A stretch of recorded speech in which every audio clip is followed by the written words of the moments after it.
Astro Sekar YouTube channel நேயர்களுக்கு அபிராமி சேகரின் அன்பான வணக்கங்கள். நம்ம மார்ச் மாதம் 2024 வருஷம் ஒவ்வொரு ராசியில் பிறந்தவங்களுக்கும் எப்படிப்பட்ட பொது பலன்கள் நடக்கும் அப்படின்னு பார்க்குறோம். அதுக்கு முன்னாடி இந்த மாதம் திருக்கணித பஞ்சாங்கப்படி கிரக நிலைகளை பார்க்குறோம். மேச ராசியில் குரு பகவான், கன்னி ராசியில் கேது, கும்பராசியில் சனி பகவான், மீன ராசியில் ராகு பகவான் கோச்சாரத்தில் இருக்காங்க. இந்த மாதம் பார்த்திங்கன்னா புதன் 2 ராசியில் சஞ்சாரம் பண்ணுறார். இந்த மாதம் 7ஆம் தேதி வரைக்கும் அவர் கும்பராசியில் இருக்கார். அதுக்கப்புறம் பார்த்திங்கன்னா 24ஆம் தேதிக்கு அப்புறம் அவர் மீன ராசியில் சஞ்சாரம் பண்ணுறார். அடுத்து சுக்கிரன் பார்த்திங்கன்னா அவரும் மகர ராசியில் சஞ்சரிச்சிட்டு இருந்தவர் 7ஆம் தேதிக்கு அப்புறம் கும்பராசிக்கு போகிறாரு. இந்த மாதம் 14ஆம் தேதி கும்பராசியில் இருக்கக்கூடிய சூரிய பகவான் மீன ராசிக்கு போகிறாரு. அடுத்து பார்த்திங்கன்னா மகர ராசியில் சஞ்சரிச்சிட்டு இருந்த செவ்வாய் பகவான் கும்பராசிக்கு 15ஆம் தேதி போகிறாங்க. ஆக சூரியன், செவ்வாய், புதன், சுக்கிரன் இந்த 4 கிரகங்களும் 2 வெவ்வேறு ராசியில் சஞ்சரிக்கிறாங்க. இது அத்தனையும் கணக்கில் எடுத்துக்கிட்டு இந்த கிரகங்கள் எல்லாம் எந்தெந்த நட்சத்திரத்தில் சஞ்சாரம் பண்ணுறாங்களோ இதையும் கணக்கில் எடுத்துக்கிட்டு நாம் இந்த மாதம் எப்படிப்பட்ட பொது பலன்கள் நடக்கும் அப்படிங்கிறத சுருக்கமாக பார்க்குறோம். இங்கே நம்ம பார்க்குறது பொது பலன். சிறப்பு பலன் உங்களுடைய தனிப்பட்ட ஜாதகத்தை பொறுத்து இருக்குது. அப்புறம் எதுக்கு இந்த பலன்கள் பார்க்குறோம் அப்படின்னா, ஒவ்வொரு மாதமும் நமக்கு சாதகமாக கிரகங்கள் இருக்கா, பாதகமாக இருக்கா, என்னென்ன விஷயங்கள் நமக்கு நன்மையாக இருக்கும், என்னென்ன விஷயங்கள் தீமையாக இருக்குங்கிறத தான் இப்போ நம்ம மாத பலன்களாக பார்க்குறோம். கடகராசியில் பிறந்தவங்களுக்கு இந்த 2024 மார்ச் மாதம் எப்படி இருக்கும் அப்படிங்கிறத பார்க்குறோம். அப்படி பார்க்குற போது இந்த மாதம் கோச்சாரத்தில் பார்த்திங்கன்னா கிட்டத்தட்ட 4 கிரகங்கள் உங்களுடைய 8ஆம் இடத்துல இருக்குது. ஏற்கனவே உங்களுக்கு அஷ்டம சனி இருக்குது, அவரோட சூரியன், அப்புறம் புதன், அப்புறம் செவ்வாய், சுக்கிரன் இப்படி கலந்து வர்றாங்க. பெருசாக ஒன்றும் பயப்பண்ணுங்கிற அவசியம் இல்லை. ஏன்னா ஒரு பக்கம் 8ஆம் இடம் ஸ்ட்ரகிள், பிரச்சனை, போராட்டம். அதனால் இந்த மாதம் நம்ம கூடிய வரைக்கும் பொறுமையாகவும் நிதானமாகவும் இருந்தாலே நல்லா ஜெயிச்சிடலாம். அதுலேயும் இறை வழிபாடு, தெய்வ நம்பிக்கையை கூட்டும்போது நீங்கள் அத்தனை விஷயத்திலிருந்தும் ஜெயிப்பதற்கான வாய்ப்புகள் நிறையா இருக்குது. இந்த மாதத்தில் தேவையில்லாத விஷயங்களில் தலையிடுறது, தேவையில்லாமல் யார்கிட்டையும் பேசுகிறது, மற்றவங்க பேசுனா பொறுமையாக கேட்க வேண்டிய காலம்தான் உங்களுக்கு இருக்குது. அதை விட்டு நீங்கள் தேவையில்லாமல் கவுண்டர் கொடுத்தீங்கன்னா உங்களுடைய பெயர் டேமேஜ் ஆகிறதுக்கு தான் வாய்ப்பு இருக்குது. அதனால் எல்லா விஷயத்துலேயும் பொறுமை. குறிப்பாக கவர்மெண்ட் சம்மந்தப்பட்ட விஷயங்களில் ரொம்பவும் நிதானமாக இருங்க. ஏதாவது சர்ஜரி பண்ணுறதா இருந்தால் அதை இந்த மாதம் ஆரம்பத்திலே பண்ணுங்கள். யாருக்கும் பெருசாக கடன் கொடுக்காதீங்க. அந்த பணம் திரும்ப வருவதற்கான வாய்ப்பு இல்லை. அது மட்டுமல்ல, யாருக்கும் செக்யூரிட்டி, சூரிட்டி, ஜாயிண்ட் கையெழுத்து போடுறது எதுவும் இந்த மாதம் வேண்டாம். இவ்வளவு கெடுபலன்கள் இருந்தால் கூட உங்களுக்கு முக்கியமான ஒரு விஷயம் என்னென்னா, உங்களுடைய 8ஆம் இடத்தில் இருக்கக்கூடிய கிரகங்கள் உங்களுக்கு எதிர்பாராத பொருள் வரவு, தன வரவாக கொடுக்கும். உங்களுக்கு அன்செல் ப்ராப்பர்ட்டி, ஆன்சஸ்டல் ப்ராப்பர்ட்டி இருக்குன்னா இந்த மாதம் அது கிடைக்கும்.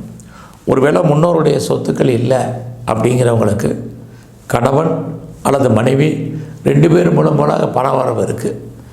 எங்களுக்கு 2 பேருக்குமே எதுவுமே இல்லைன்னால் கூட அன்எக்ஸ்பெக்டட் மணின்னு சொல்லக்கூடிய எதிர்பாராத பொருள் வரவு இருக்குது. எதுவுமே இல்லைன்னா உங்களுக்கு ரொம்ப நாளாக பென்ஷன் பணம் வரல, பிஎஃப் பணம் வரல, கிராஜுவேட்டி வரல, வேறு ஏதாவது இன்சூரன்ஸ் பணங்கள் வராமல் இருக்குது அப்படிங்கிறவங்களுக்கெல்லாம் அந்த பணங்கள் வரும், அல்லது டிவிடெண்ட் வரும், அல்லது வட்டியோடு சேர்ந்த முதல் வரும். இந்த மாதம் பார்த்திங்கன்னா நீங்கள் பழைய கடன் அடைக்கிறதுக்கு புதுசாக கடன் வாங்கி அடைப்பதற்கான சூழ்நிலைகள் நிறையா இருக்குது. இதிலிருந்தெல்லாம் நம்ம ஜெயிப்பதற்கு நம்ம வீட்டில் ஏதாவது வீட்டு உபயோகப் பொருட்கள் நிறைய ரிப்பேர் ஆகிட்டு இருந்தாலே உங்களுக்கு ரொம்ப நிம்மதியான வாழ்க்கை உங்களுக்கு அமையும். இந்த மாதம் பொருளாதாரம், வருமானங்கள் இருக்குது, செலவினங்கள் இருக்குது. இந்த மாதம் உங்களுடைய முயற்சிகள் ஓரளவுக்கு 24ஆம் தேதிக்கு அப்புறம்தான் சாதகம். நான் முதல்லே சொன்னது மாதிரி எந்த புதிய முயற்சிகளும் வேண்டாம். தேவையில்லாத எந்த விஷயத்துலையும் தலையிடாதீங்க. பொறுமையாக இருங்க. வீடு விற்கலையா, கவலைப்படாதீங்க. வீடு வாங்கலைன்னு நினைக்கிறீங்க, அதுவும் அமையலையா, சந்தோஷப்படுங்க. எது நடந்தாலும் இந்த மாதம் உங்களை பொறுத்த வரைக்கும் நன்மைக்கே, அது மகிழ்ச்சியே, அது தெய்வ அனுகூலத்தால் நடப்பதாக நீங்கள் நினச்சிங்க. ஏன்னா கோச்சாரத்தில் உங்களுக்கு 8ஆம் இடத்துல 4 கிரகங்கள் சஞ்சாரம் பண்ணிட்டு போயிட்டு வந்துட்டுருக்காங்க. அதனால தான் சொல்கிறேன். ஸோ இந்த மாதம் அம்மாவுடைய உடல் ஆரோக்கியம், உங்களுடைய ஹெல்த் கண்டிஷனில் பொறுமையாகவும் கவனமாகவும் கவனிச்சுங்க. நீங்கள் ஏதாவது உற்பத்தி சார்ந்த துறைகளில் இருந்தீங்கன்னா சுமாரான பலன் தான். வேறு நீங்கள் ஏதாவது மெக்கானிக்கல் லைன், சிவில் லைனில் இருக்கிறவங்களுக்கு நல்லதொரு ஏற்றம், முன்னேற்றம் உங்களுக்கு இருக்குது. இந்த மாதம் நீங்கள் ஏதாவது கலைத்துறையில் இருந்தீங்கன்னா சுமாரான பலன் தான். வருமானங்கள், சம்பாத்தியங்கள் இருக்கும். பெருசாக பெயர் புகழ் இருக்கும். வருமானங்கள், சம்பாத்தியங்கள் நார்மலாக தான் இருக்கும். எங்கே சம்பாதிக்கிறது எங்கே போகுதுன்னு தெரியாது. அது மட்டுமல்ல, இந்த மாதம் உங்களுடைய உழைப்பு மற்றவருக்கு லாபம், உங்களுக்கு பிரயோஜனம் இல்லை. உங்கள் கண் முன்னாடியே பணம், பொருள் பறிபோன மாதிரியான காலம். அதனால தான் யாருக்கும் கடன் கொடுக்காதீங்கன்னு முதலே சொன்னதுக்கு காரணம். ஸோ இந்த மாதம் நீங்கள் அரசியல் சார்ந்த துறைகளில் இருந்தீங்கன்னா 14ஆம் தேதிக்கு அப்புறம்தான் உங்களுடைய அரசியல் எதிரிகளே நீங்கள் வெற்றி கொள்வீர்கள். அரசியல் வாழ்க்கையில் ஒரு மாற்றம். இந்த மாதம் உங்களுடைய கலைத்துறையை பொறுத்த வரைக்கும் சுமார். இந்த மாதத்தில் பெரிய லெவலில் ஷேர் மார்க்கெட்டில் இன்வெஸ்ட்மெண்ட் வேண்டாம். ரேஸ், லாட்ரி இதெல்லாமே அவாய்ட் பண்ணுங்கள். குறிப்பாக ட்ரேடிங், அதுலேயும் இன்ட்ரா ட்ரேடிங், இதிலெல்லாம் ரொம்ப கவனமாக பண்ணுங்கள். ரொம்ப ரொம்ப முக்கியம். எல்லா விதமான ஸ்பெக்குலேஷன்லேயும் கவனம் செலுத்துங்க. ஸோ இந்த மாதத்தில் உங்களுடைய ப்ரொஃபஷன் எப்படி இருக்குன்னு பார்க்குறோம். உங்களுக்கு சர்வீஸ் இருக்குது, சம்பாத்தியங்கள் இருக்குது, வருமானங்கள் இருக்குது. பட் அதே சமயத்தில் உங்களுடைய சுப்பீரியர் உங்களுக்கு கோஆப்ரேஷன் பண்ணுற மாதிரி உங்களுடைய கரியரில், ப்ரொஃபஷனில் இருக்கும். கோஆப்ரேட் பண்ண மாட்டாங்க. ஒர்க் ப்ரெஷர் என்பது இருக்கும். ஒர்க்கில் எப்போயுமே டென்ஷன் இருந்துகிட்ருக்கும். இந்த ஜாபில் இருப்போமா, இந்த வேலையை விட்டுருமா, அல்லது விஆர்எஸில் வெளியே வருமா, அப்படிங்கிற மாதிரியான ஒரு சூழ்நிலைகள் எல்லாம் இந்த மாதம் இருக்குது. எல்லாத்தையும் பொறுமையாக கடந்து வாங்க. அதுதான் இந்த மாதத்தில் இருக்கக்கூடிய சிறப்பான பலனாக உங்களுக்கு இருக்கும். ஸோ இந்த மாதம் யார்கிட்டையும் கடன் வாங்காதீங்க. பின்னாடி பெரிய லெவலில் வட்டி கட்ட வேண்டிய காலங்கள் இருக்குது. எல்லா விதமான காம்படிஷன் எக்ஸாம்லையும் கலந்துக்கிட்டு ரிசல்ட் வரலன்னா சந்தோஷப்படுங்க. சொந்த பிஸ்னஸை பொறுத்த வரைக்கும் பரவாயில்ல.